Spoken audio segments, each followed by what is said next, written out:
Hello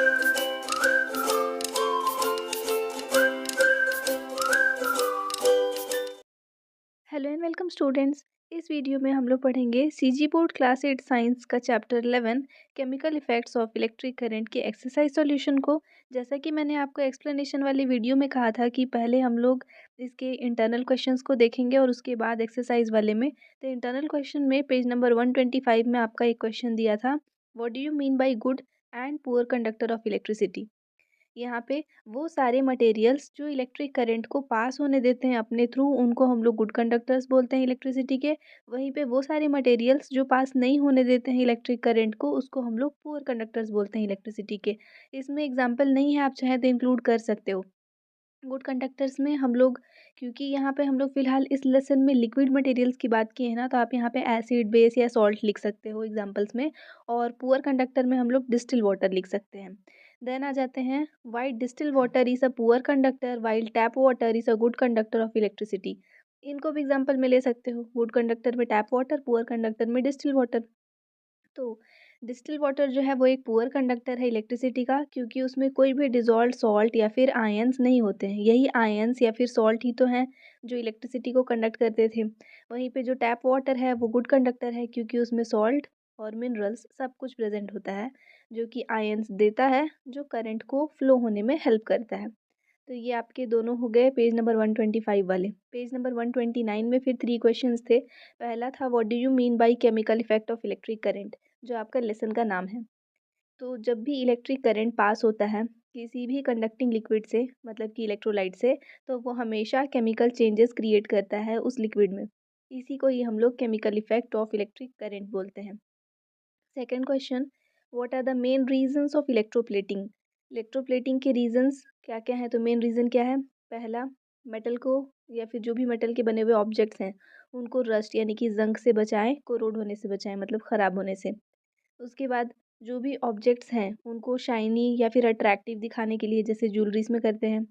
जो cheap metal होते हैं उनका कोटिंग कर देते हैं कॉस्टली मेटल्स पे, मतलब कॉस्टली मेटल्स को कोट करते हैं चीप मेटल्स पे, जैसे कि सिल्वर, गोल्ड और क्रोमियम। इनको कोटिंग कर देते हैं ना, कोई भी चीप मेटल ले लेंगे, जैसे कॉपर, कॉपर का ज्वेलरी बना दिए, उसके ऊपर में गोल्ड का कोटिंग कर दिए, तो वो गोल्ड जैसा उसके अंदर ऊपर से शाइन और सारा फीचर्स आ जाएगा, कोरोड नहीं होगा और अंदर कॉपर रहेगा। नेक्स्ट है ड्यूरेबिलिटी बढ़ाने के लिए किसी भी ऑब्जेक्ट का, जैसे आयरन के ऊपर जिंक चढ़ाते हैं ताकि आयरन कोरोड मत हो और ज़्यादा टाइम तक बचा रहे। नेक्स्ट थर्ड क्वेश्चन दिया था, name some electroplated objects available in your surrounding by making list. तो आपके आसपास में ऐसे ऑब्जेक्ट्स की लिस्ट बनाने हैं जो कि इलेक्ट्रोप्लेटेड हो। तो मैं कुछ सब्सटेंस यहाँ लिख दी हूँ, आप अपने अकॉर्डिंग दूसरे भी ऐड कर सकते हो यहाँ पे। तो जैसे क्रोम प्लेटेड टैप्स होते हैं, जो टैप होता है ना वो क्रोम प्लेटेड होता है, जो कि हम लोग बाथरूम्स में लगाते हैं। बाथरूम फिटिंग्स भी, जो भी बाथरूम में आर्टिफिशियल चीज़ें लगी हुई थी टैप के आसपास, मेटालिक जो दिखता है वो सब भी। उसके अलावा सिल्वर प्लेटेड ऑर्नामेंट्स होते हैं और गोल्ड प्लेटेड ज्वेलरीज होती हैं। फिर निकल प्लेटेड कीज, जो चाबियाँ होती हैं उनमें निकल का ऊपर से कोटिंग रहता है। फूड कैंस को टिन से ऐसे ही कोट करते हैं। साइकिल का जो हैंडल होता है उसको क्रोम से। और उसके अलावा मोबाइल या फिर बैक कवर्स जो होते हैं वो भी इलेक्ट्रोप्लेटेड होते हैं। और जो वॉच का स्ट्रैप होता है ना, जो वॉच पहनते हैं हम लोग घड़ी, उसका जो पट्टी होता है वो भी इलेक्ट्रोप्लेटेड होता है। नेक्स्ट आ जाते हैं पेज नंबर 131 में कुछ क्वेश्चंस दिए थे। पहला था, which electrode and electrolyte is used in a simple voltaic cell. तो वोल्टिक सेल में जो इलेक्ट्रोलाइट यूज़ कर रहे थे और जो इलेक्ट्रोड यूज़ कर रहे थे वो आपको बताना है। तो इलेक्ट्रोड वहाँ पे जिंक या फिर कॉपर प्लेट्स होते हैं, और इलेक्ट्रोलाइट के फॉर्म में डाइल्यूट सल्फ्यूरिक एसिड या फिर कॉपर सल्फेट का सॉल्यूशन यूज़ किया जाता है। नेक्स्ट है, what is a solar cell made of. तो जो सोलर सेल होता है वो सिलिकॉन का बना हुआ होता है। यहाँ पे कंप्लीट हो गए आपके इंटरनल वाले क्वेश्चंस। अगर आप एक्सप्लेनेशन वाला वीडियो देखे होंगे तो ये सब आपको बहुत इजी लगा होगा। नहीं देखे हैं तो लिंक डिस्क्रिप्शन में है, आप वहाँ से चेक कर लेना। नेक्स्ट आ जाते हैं अब इसके एक्सरसाइज क्वेश्चंस में। तो फर्स्ट आपका दिया है, choose the correct alternative. Which of the following is not a good conductor of electricity. Distil water, salty water, lemon juice या टैप वाटर।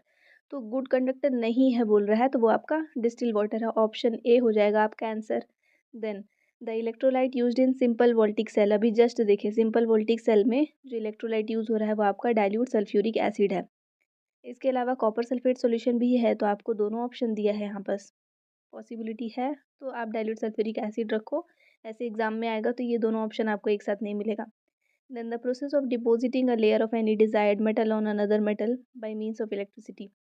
मतलब कि इलेक्ट्रिसिटी के हेल्प से किसी भी मेटल के ऊपर दूसरे मेटल का जो कोटिंग किया जाता है उस प्रोसेस को क्या बोलते हैं, तो ये होता है आपका इलेक्ट्रोप्लेटिंग। नेक्स्ट आते हैं फोर्थ क्वेश्चन। वो अपैरेटस जो इलेक्ट्रोलिसिस में काम आता है वो है आपका वोल्टमीटर। ये हो गया। अब fill in the blanks. First आपका फिल सारा फिलअप ऐसा भरा हुआ है। तो पहला solution of electrolyte used in simple voltaic cell. तो एसिडिक एसिडिक इलेक्ट्रोलाइट यूज होता है। देन जब भी करंट पास होता है किसी भी सॉल्यूशन से तो वो केमिकल इफेक्ट कॉज करता है। सोलर सेल सोलर एनर्जी को इलेक्ट्रिकल एनर्जी में कन्वर्ट करते हैं। तो पूछ रहा था किसको किस में कन्वर्ट करते हैं। उसके बाद में coating of expensive metal over cheap metal. ये सारा कुछ हम लोग बार बार देख रहे हैं। एक एक्सपेंसिव के ऊपर चीप मेटल का कोटिंग, इसको इलेक्ट्रोप्लेटिंग बोलते हैं। और कौन से सेल को वॉच, कैलकुलेटर और ट्रांजिस्टर या फिर आर्टिफिशियल सैटेलाइट्स में यूज़ किया जाता है, तो वो आपका ड्राई सेल है। ये सारे हो गए आपके फिलअप्स। क्वेश्चन आंसर्स पे आते हैं। फर्स्ट क्वेश्चन है, does distil water conduct electricity. Distil water electricity conduct करता है? नहीं करता है, no. If not, what can we do to make it a conductor? So no, distilled water does not conduct electricity because it has no ions. To make it a good conductor, we can add a little salt, acid, base to provide ions. तो क्यों नहीं conduct करता है electricity? नहीं करता है वो लिख दिए। क्यों नहीं करता है? क्योंकि उसमें आयंस नहीं है। तो अगर उसको कंडक्टर बनाना है तो आयंस ऐड करना पड़ेगा, यानी कि हम लोग उसमें सॉल्ट या फिर एसिड या फिर बेस मिला सकते हैं। सेकेंड क्वेश्चन है, in case of fire before the fireman uses water they shut off the main electric supply for the area. Explain why they do so. तो यहाँ पे जब भी कहीं पे आग लगता है तो जो आग बुझाने के लिए आते हैं वो पहले वहाँ का इलेक्ट्रिकल सप्लाई कट करते हैं, उसके बाद ही पानी डालते हैं। इसका क्या रीज़न है? तो हम लोगों को पता है कि पानी क्या है? गुड कंडक्टर है इलेक्ट्रिसिटी का। तो fireman shut off the electricity because water is a good conductor of electricity. अगर इलेक्ट्रिसिटी ऑन रह गया तो फायरमैन को इलेक्ट्रिक शॉक लग सकता है पानी स्प्रे करते time. Third question, why is zinc coated with iron. तो जो आयरन है उसके ऊपर जिंक का कोटिंग क्यों किया जाता है? तो जिंक जो है वो आयरन को प्रोटेक्ट करता है रस्टिंग से, मतलब जंग से। और ये जो जिंक है वो कैसे प्रोटेक्ट कर रहा है? तो जब उसके ऊपर एक कोटिंग लग जाता है ना तो आयरन के पास में एयर या मॉइस्चर नहीं पहुंचता है। और एयर और मॉइस्चर जब किसी चीज़ में पहुंचे तभी वो ख़राब होता है। तो आयरन पे ना तो एयर ना मॉइस्चर पहुंचेगा आयरन के पास, तो उसके ऊपर जंग नहीं लगेगा। Explain the process of electrolysis. तो इलेक्ट्रोलिसिस क्या है? एक प्रोसेस है जहाँ पे इलेक्ट्रिक करंट को लिक्विड से पास करते हैं, जिससे कि वो जो लिक्विड था वो ब्रेक हो जाता है अपने केमिकल कंपोनेंट्स में।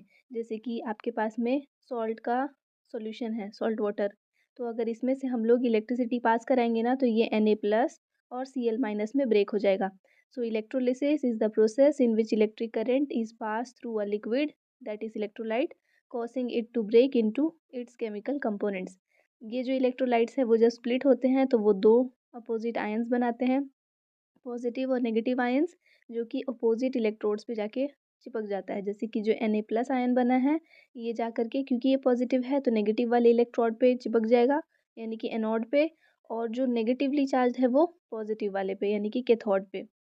नेक्स्ट आ जाते हैं, name the electrolyte positive terminal and negative terminal of button cell.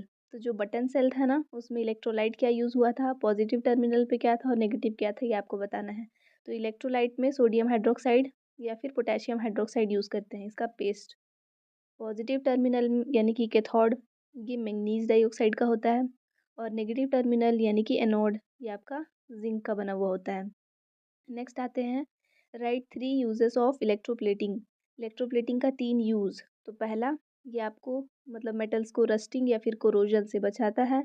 उसके बाद ये ऑब्जेक्ट को शाइनी दिखाता है, यानी कि अट्रैक्टिव। इसके अलावा ये जो थिन लेयर है वो ज़्यादातर की जो कॉस्टली मेटल्स होते हैं जैसे कि गोल्ड या सिल्वर, उसको चीप बनाने के लिए काम आता है। मतलब कि चीपर ऑब्जेक्ट्स के ऊपर इसका थिन लेयर लगा देते हैं। तो यहाँ पे कंप्लीट हो गया आपका सारा क्वेश्चन आंसर भी। आई होप आपको ये वीडियो समझ में आया। Thanks for watching. इसके अलावा जो बाकी लेसन्स के वीडियोस हैं उसका प्लेलिस्ट आपको अभी स्क्रीन पे डिस्प्ले हो रहा होगा, आप यहाँ पे क्लिक करके देख सकते हैं। अगर चैनल पे न्यू आए हैं तो इसको सब्सक्राइब कीजिएगा।